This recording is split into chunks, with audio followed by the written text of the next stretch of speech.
You lose that next fight, you're really going to be kicking yourself in the pants. You're passing up that 1.7 million. 1.7 million is nothing to scoff at. It's a very, very decent payday. But listen, if you believe in your skills and you think that you have a route to get there anyway, going around Deon Haney and maybe taking that fight later on and getting even more money, then it could work out. Ladies and gentlemen, and welcome to Boxing Scene's Top Stories, only on ProBox TV, your boxing channel. I am George DeMatteis. Remember to download the ProBox TV app where apps are available to get the full ProBox TV experience. And that experience includes picking the brains of our great world champions. We got Chris Algieri. We got Paulie Malignaggi joining us here on Top Stories. Now, according to reports, WBO welterweight champion Brian Norman Jr. recently rejected a $1.7 million purse this summer to fight IBF welterweight champion Jaron Boots Ennis in what would have been a unification fight at 147. Deon Haney also turned down a chance to fight Sendo Martin after a lower than expected purse bid. Both fighters expecting and thinking that they deserve more, especially since they are both world champions, although Haney did vacate his belt. All right, Chris, is this a situation where these fighters in these situations are betting on themselves, or is it just too much pride that leaves them without a six-figure purse? But hey, at least they're sticking to their principle. Well, it's hard to put these two in the same category. Devin turned down that purse bid because he's used to making a lot more. So that was a huge pay cut for him. And even though he's coming off a loss, quote-unquote, one that's been taken off his record to Ryan Garcia, it was well below what he was used to making. Brian Norman has never made anywhere near that kind of money. So for him, it's a much bigger risk. He hasn't gotten to that level where he can garner that kind of price tag. So this is a very calculated risk on his part. You know, 1.7 million to go fight a total monster in Deon Haney. It's still 1.7 million, and you know, especially when you haven't made anywhere near that kind of money, you know, you're really banking on yourself. And I appreciate that. I understand where he's coming from. Listen, he was elevated to be a world champion in the email. He didn't win that title in the ring. Yes, he had a fantastic performance against Santillan. He scored a great knockout, a very dominant performance, really, really good fight. And then Terrence Crawford vacated his WBO belt, and he got elevated. Brian Norman got elevated to full champion. So he has not yet had an opportunity to fight as a world champion, to win a world championship belt, win a world championship title fight. An interim title is not a title. So he has not had one of those opportunities yet. So I can understand why going right into a Deon Haney fight, which is a very, very tough fight at 23 years of age, he may look past that. He may look for some other options. But man, passing up a lot of money that may not come your way. I've seen Brian Norman struggle on other cards before against little-known opposition. So depending on who they pick for their next fight, listen, anything go wrong. You lose that next fight, you're really going to be kicking yourself in the pants. You're passing up that 1.7 million. 1.7 million is nothing to scoff at. It's a very, very decent payday. But listen, if you believe in your skills and you think that you have a route to get there anyway, going around Deon Haney and maybe taking that fight later on and getting even more money, then it could work out. But only time will tell. Yeah, Jim, you hit all the nails on the head right here, man. I mean, when it came to Haney, he's made that kind of money. He's made more than that kind of money. If you want to get Haney to accept some of these fights, now you've got to sort of live up to the bar that has been set prior to him. Personally, I thought Haney was a little bit overrated, not in that he wasn't a great fighter. He was a great fighter. I just thought he was not that kind of guy to be garnering this kind of Mayweather-esque type of recognition and pound-for-pound level. Still is undefeated. He still has a right to feel the way he's been treated, which is he's been treated with high-level paydays, even in fights that may not have been as difficult as the payday may have merited. But nonetheless, is what he's been paid. And so you've created this. Now you've got to live up to it. If you want Deon Haney to fight, he has a right to demand a certain amount of money. He's undefeated. And, that loss on his record has been removed, rightfully so, mind you. The stain, people may complain because, the stain of it, the optics, people think, he doesn't deserve this because, look at that performance. Doesn't matter. That performance was against a performance-enhanced drugs Ryan Garcia. This guy's still undefeated, which means in his mind and in your mind, he should be the same way, which is the undefeated guy who's been garnering these kind of paydays. Whether you believe he deserved those high paydays or not, that's what he's been given. So he has a right to now demand those. Champ, with Norman, it's the same thing, really. With Norman, you've already mentioned it. a little bit of a risk here. You know, you've not only just betting on yourself. There's a lot more here because the welterweight division, I don't know if it offers this kind of money anywhere else. You know what I'm saying? Like, because with Norman, we've talked about, he hasn't looked exactly stellar aside from the Santillán fight. So can he continue that Santillán type of performance each and every time?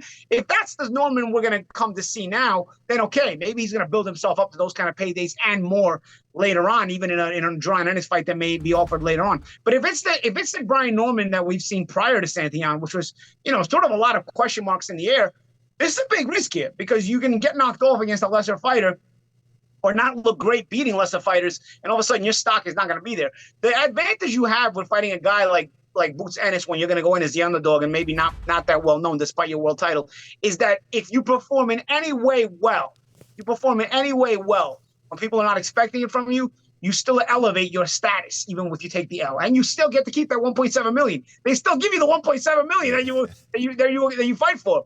But now you also have elevated your status because you've shown something we didn't know you had in the Deon Ennis fight. And Ennis is the guy who everybody's looking at as one of the future stars of this sport. So there was a lot of pros to the Deon Ennis situation for Brian Norman. And what we hear, you know, Norman isn't starving for money. He comes from a good family and so on and so forth. That's great.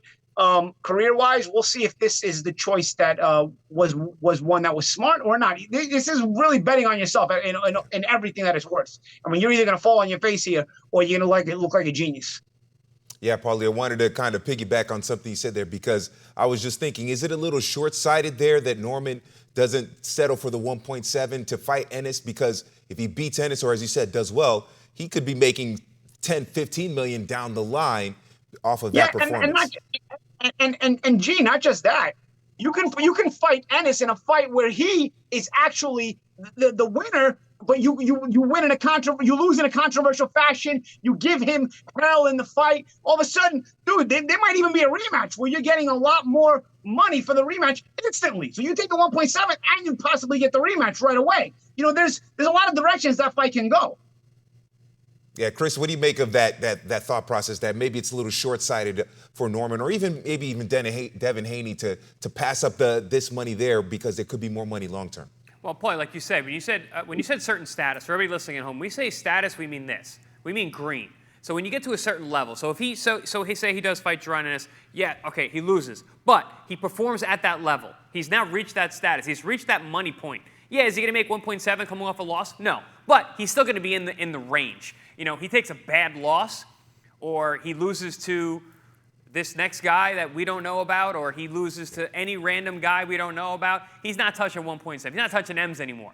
So even with a loss after Deon, if he does good, he still could be in the M range. So that's a big deal. And 1.7 is a very good payday, especially like you said, Champ, at the welterweight division at this point. Is he going to get that kind of money with anyone else in the division in his next fight? I don't think so. He's going to take a couple big wins against some tough guys, because there are some tough guys in that division. So, yeah, they're banking on themselves. I don't think it's short-sighted. I think it's the opposite. I think that they really are thinking long-term that they're the goods, and they're going to go out there and they're going to do it. They're going to win, and they're going to keep posting up wins, and they're going to get to that position and beyond. So I tip my hat to that. I appreciate that. I appreciate you believing in yourself and your skills, and you have a team that's behind you that believes in you as well. So in that case, listen, I'm all for it.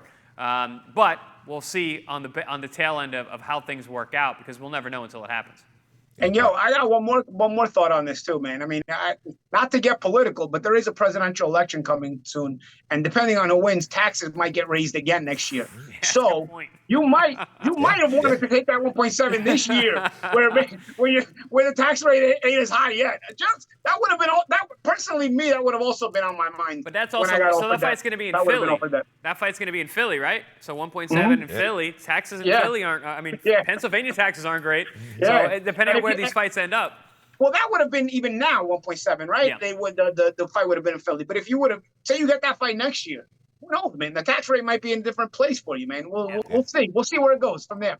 Yeah, we could do a whole show on the finances of taxes and where you fight. Yeah, you need to watch that episode of Top Stories with your accountant. By the way, you guys mentioned presidential election. It's Tuesday, November 5th. Brian Norman Jr. takes on Derek Cuevas November 8th. So, it's going to be very close there between the presidential election and Brian Norman Jr. as he puts his WBO belt on the line. Great stuff from the champions as usual here. And, of course, we'll keep you updated on that situation here on Top Stories. Don't forget to scan the QR code, like and subscribe, comment as well on our YouTube channel. Download the app where apps are available. Big week coming up here on ProBox TV because next week, September 11th, we have Wednesday Night Fights, the best live fight series in all of boxing. Then a few days after that, that big card in Vegas between Canelo Alvarez and Edgar Berlanga. I'm George DeMatteis. This is Boxing Scene's Top Stories. He's the pride of Guadalajara, the Mexican maestro, the unified super middleweight champion of the world, Canelo Alvarez. His challenger, undefeated knockout artist and pride of Puerto Rico, Edgar Berlanga. It's prime time. Canelo versus Berlanga, plus Lara versus Garcia, Saturday, September 14th, live on PBC pay-per-view on Prime Video. For more ProBox TV, scan the QR code on the screen or go to the App Store and Google Play. ProBox TV, your boxing channel.